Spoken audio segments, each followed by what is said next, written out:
¿Es este un momento populista? No en este momento, en este programa.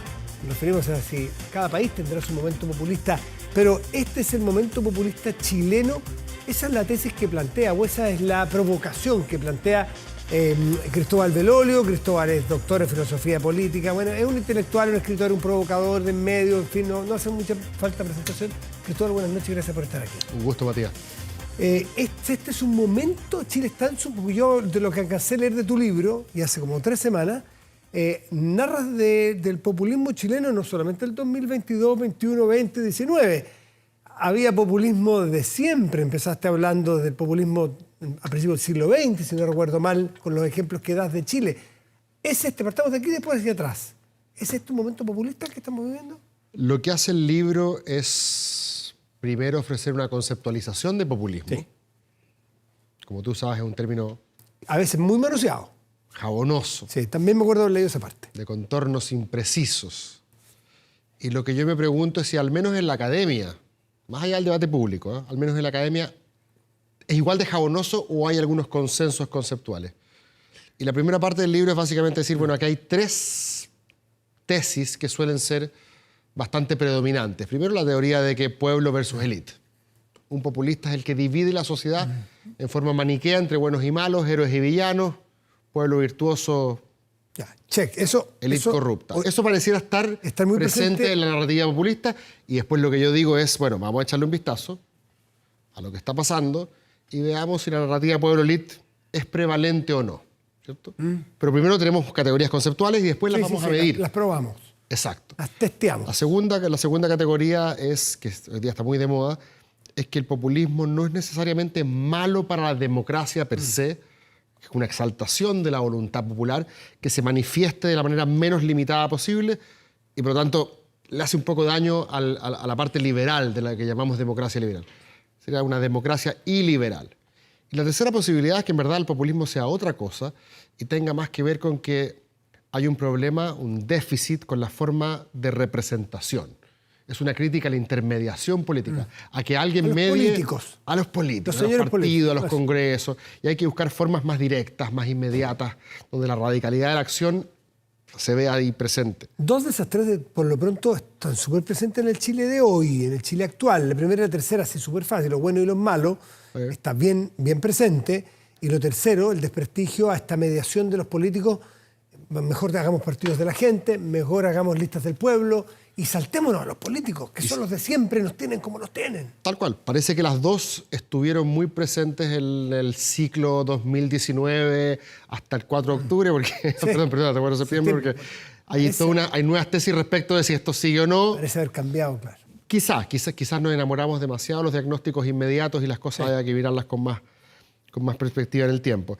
Y la segunda, ahora solamente para ser provocador también en ese sentido, uno podría decir que la idea anti-expertise, ¿cierto? O la idea de que seamos soberanos en este terruño y los de afuera no decidan muchas cosas, ¿cierto?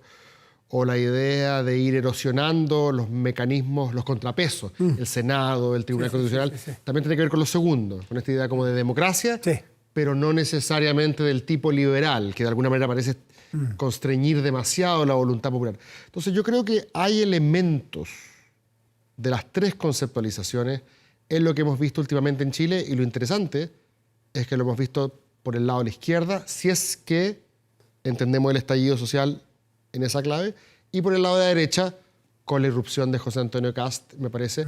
Tú bien dices también el Partido de la Gente, hoy día podría agregarle otra derivada. Algunos hablan de que Cinque Stelle, este movimiento italiano, era tecnopopulismo, porque era populismo desde el sentido de que hay malos y son los partidos, pero tecno en el sentido de que tú de alguna manera estás ocupando las herramientas de la tecnología para llegar en forma más directa a la gente. Eso podría ser un caso. Plebiscitos, ¿cierto? Directos donde la gente decide. Ya, y vamos al Chile de hoy, y si hay raíces históricas, porque me recuerdo haber leído, tú planteabas varios momentos populistas chilenos antes del siglo XX, ¿no es cierto? Es que la tesis en Chile, la tesis más como mainstream, por llamarlo de alguna manera, es que como muchas otras cosas, Chile ha sido excepcional, ¿cierto? La singularidad chilena. Somos distintos al resto del barrio.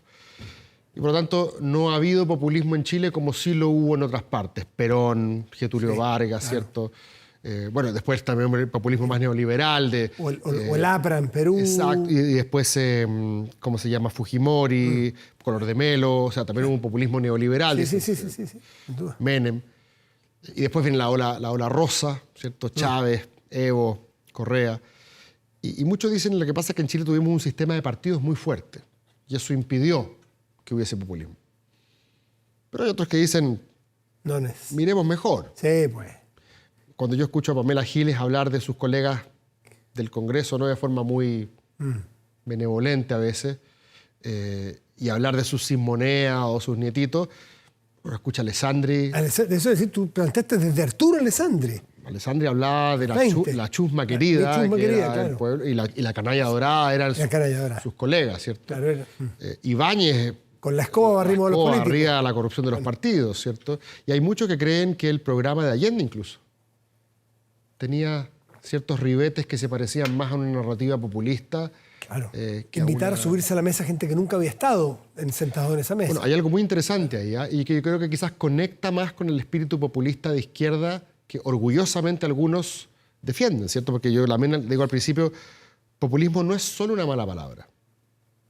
Hay gente que considera que el populismo es algo positivo.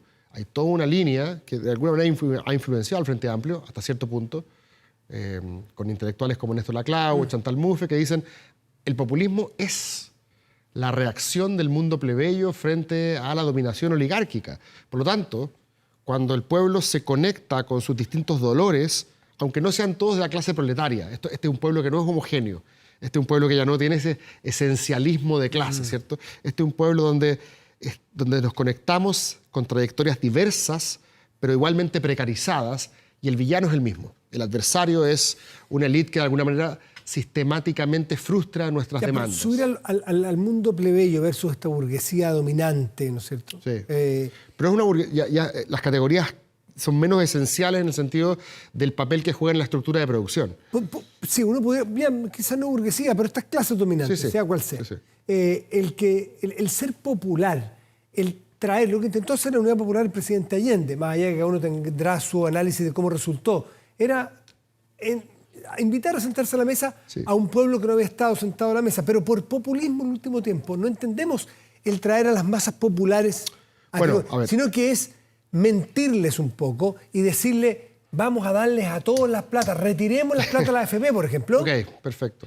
Sí, eso es mentira. Te sigo. Oiga, y si el día de mañana le decíamos, pero va a haber inflación, no, si esa es el régimen del terror, retiremos las platas nomás. Y los técnicos, latosos, aburridos, con sus anteojos decían, oiga, mire, va a haber un exceso de circulante, va a haber mucha plata disponible y los precios se van a disparar. No, usted es un tal por cual.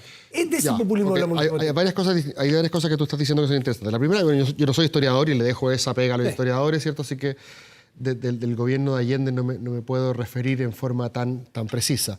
Respecto de si el populismo... No, pero hablaba del pueblo con una facilidad y pero me da la impresión de que todavía... involucró al pueblo en muchas cosas. Ahí, insisto, yo no soy historiador, no he estudiado esa época con el rigor necesario para poder responder, pero me da la impresión de que todavía los actores secundarios del populismo del mundo de esa época, las disidencias sexogenéricas, las mujeres, los pueblos originarios, no eran el sujeto histórico principal. El sujeto histórico principal me da la impresión, puedo estar equivocado, de que seguía siendo el proletariado. Con el presidente Allende, correcto. Por supuesto.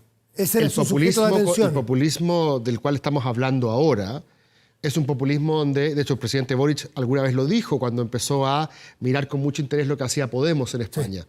Fue el momento en el cual otros grupos, otras minorías, que no eran necesariamente la clase proletaria, y por eso nombró a las mujeres, a las disidencias sexuales y a los pueblos originarios, o a los inmigrantes, ¿cierto? O a otros grupos que tienen experiencias concretas de opresión, ¿cierto?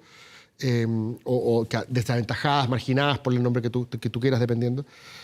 Hacen causa común, básicamente. Yo creo que en el estallido pasó bastante eso acá. No tuvo que ver con el esencialismo de clase.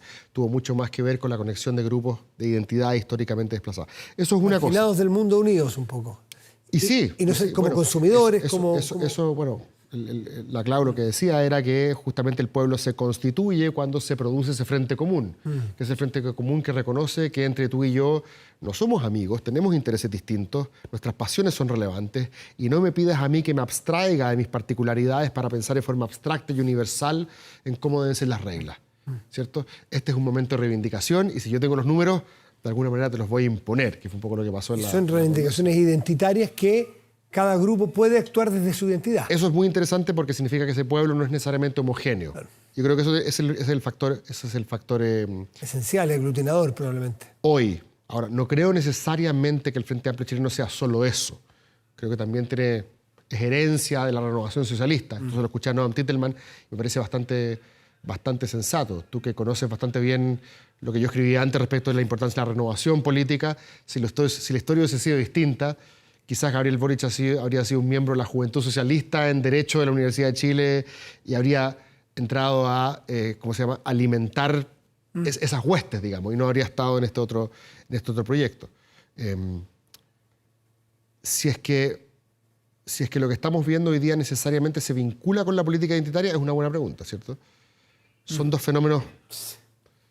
Pero por lo menos juegan juntos, no sé si son lo mismo, pero están presentes. Y yo no creo que sean necesariamente de izquierda. Acabo de escuchar a Giorgia Meloni, ¿cierto?, diciendo, soy mujer, soy italiana, soy cristiana. Soy mujer, soy italiana, soy cristiana. Y decía una cuarta, no me acuerdo muy bien, creo que soy madre. O sea, algunas identidades históricamente oprimidas, otras no, más hegemónicas, ser italiana en Italia, ser cristiana en Italia, pero que de alguna manera responden como una reacción a la exageración de la reivindicación identitaria contraria y le dan, obviamente, mucho alimento al populismo de derecha. Yo creo que parte del triunfo del rechazo contundente del último tiempo se puede explicar como una reacción de aquellas identidades residuales frente a un discurso que consideraron muy identitario e inadmisible desde el punto de vista político. Ya, tú descubres hoy un momento más populista, ¿podría haber un populistómetro cuando fuimos más populistas, donde hay más tendencia, o tú crees que es un fenómeno presente? Es que ahora me acuerdo, ahora tu punto es lo que tú describiste yo le llamo demagogia. Sí, prometer, es que se confunde mucho. Bueno, es que lo que yo trato de hacer en el libro, es que es muy buen punto, porque lo que yo trato de hacer en el libro es justamente, quizás sea muy soberbio decirlo, pero es como separar la paja del trigo, en el sentido de decir, esta es la manera como se usa usualmente el concepto en el debate público, pero esta es la manera como usualmente en la literatura más especializada se trata. No siempre es algo peyorativo y no siempre es algo malo, como usualmente también lo usamos en el debate público. La demagogia sí. La demagogia sí, pero populismo, y por eso rescato esta idea del populismo bueno de la Clau y Muffo y compañía. Hay otros, que me gusta mucho lo que hace Rovira en Chile. Nosotros en Chile tenemos los mayores especialistas de populismo en el mundo, que es Cristóbal Rovira. Y Rovira dice, bueno, el populismo es un fenómeno ambivalente. En algunos casos va a ser bueno, en otros casos va a ser malo, depende. Y justamente a propósito de lo que tú mencionaste, la capacidad de incluir a capas históricamente marginadas. Victimizadas. Ellos dicen, Rovira con Mude, que es otro especialista en la materia, que quizás una diferencia entre el populismo latinoamericano y el populismo europeo es que el populismo latinoamericano suele ser más incluyente, en el sentido de que busca justamente traer a la mesa a aquellos grupos que históricamente no estuvieron. En cambio, el populismo europeo, su marca registrada sería que su frontera de exclusión la marca cuando están los otros, que son los extranjeros, que vienen de alguna manera a usufructuar de tus servicios sociales, ¿cierto? Tú les dices, no. Claro, eso es lo de Italia, Hungría, Francia con los Le Pen, etc. Y el AFP alemán, y el partido del UKIP británico, y el de Wilders en Holanda, exacto. Tal cual. Entonces la pregunta es dónde tú trazas tu frontera, quién va a ser el enemigo, quién va a ser la élite. Lo interesante es que en todos estos casos, ya sea de izquierda o de derecha, pareciera que el relato, la estructura de tu discurso es adversarial. O agonista, como dicen algunos, ¿cierto? Es, allá están ustedes, acá estamos nosotros. Y la crítica teórica, conceptual de ese mundo, justamente a la manera de pensar la política liberal, que no me refiero aquí al liberalismo ni económico, sino que la manera de pensar la política liberal sería esta ingenuidad de creer que podemos llegar a consensos, mínimos comunes, ¿Difícil? puntos de encuentro, De casa lujo. común. Todo Ya, eso. no me queda, no me queda tiempo porque ya estamos, pero no puedo dejar de preguntarte, entonces, ¿es una ingenuidad pensar que ahora... Ese mundo después- cree eso. Ya, no, pero es que olvídate de los mundos. Lo que crea Cristóbal Belolio, de lo que estamos viviendo, estos intentos de acuerdo para una nueva constitución, y parece ser que están muy civilizadas todas las fuerzas, muy civilizadas. El Partido Republicano prácticamente pide disculpas para salirse. Más allá de lo que yo quiera en términos ideológicos, ¿Qué ves tú? estratégicamente me parece lógico que hoy día arribar a un texto que sea lo menos espeso posible desde el punto de vista mínimo. ideológico. Si quieres te lo pongo en la forma menos poética posible. 4 fierros. Sí. Cómo se estructura el poder. De tal manera que mañana pueda gobernar la izquierda O la o la derecha, derecha con el mismo ese texto. texto, ¿cierto? Me parece que hoy día efectivamente corre el riesgo de ser poco intenso ideológicamente, pero quizás la oportunidad es que es más extenso en su convocatoria, en la medida que nadie siente una amenaza Cristóbal, respecto de ¿te eso. parece sospechosa tanta facilidad de acuerdo que estamos teniendo? ¿Te parece que no va a llegar a... ¿Cuál es tu pronóstico? Porque yo veo una... Si yo estuviera- en los años que llevo entrevistando políticos, me tiene muy sorprendido para bien las buenas formas con que se está dialogando, conversando, tratando. Yo no sé si es el estrés postraumático del 4 de septiembre Todas las anteriores. o qué. O en una de esas todo no. se va a caer en un segundo y va No, a ver, una posibilidad siempre es ver esto de manera estratégica, otra es andar mirando bajo el agua intenciones, ¿cierto? Yo creo que hoy día es en el interés de la mayoría de los actores políticos en Chile que nosotros seamos capaces de parir un nuevo texto constitucional legitimado en democracia. A la derecha le conviene sacar un nuevo texto constitucional antes que se acabe este gobierno, porque ahora tienen la posibilidad de influir y decir que lo anterior, la discusión sobre la constitución de la dictadura, está, ¿cómo se llama?, superada. Y por supuesto que a la izquierda y al gobierno de Boric le conviene terminar este gobierno con una nueva constitución aprobada en este gobierno que finalmente Histórica. haya terminado por exorcizar el fantasma de Pinochet que sus padres no pudieron en su momento. Sí, a lo que yo me refería a que hoy día hay antagonistas políticos clásicos que han sido capaces de sacarse fotos y sonreír. Mira la fotografía Cataldo Matei de ayer. Es un símbolo. Eso tiene que ver más con la habilidad de ella y con una manera de cambiar el tono, también de una cuestión que lo dijo en su momento la exministra de Interior, Iracy Hasler, lo han dicho muchas personas. Tratamos de construir una idea de que el que estaba al frente, Isca Siches, perdón. No era así, ella es la alcaldesa. Perdón, tienes razón. No, está bien. Estaba en la foto. Sí, está bien. Lo dijo Isca Siches, no transformemos este plebiscito en los buenos y los malos, pero de alguna manera la emocionalidad contenida que había en cada bando así lo hizo, y ahora me parece lógico que le bajemos un par de decibeles a la estridencia, de moralizar al que piensa distinto. El momento populista chileno, Cristóbal Belolio, ya está en librerías, le está yendo muy bien además, es muy entretenido. Yo lo que alcancé a leer en su momento antes de irme, que lo perdí, te lo confesé, pero me retuve un par de capítulos súper interesantes, uno queda pensando mucho y es muy disruptivo a veces las formas clásicas de uno creer qué es lo que es el populismo. Cristóbal, como siempre, un gusto tenerte. Gracias, Matías, un gusto. Que te vaya muy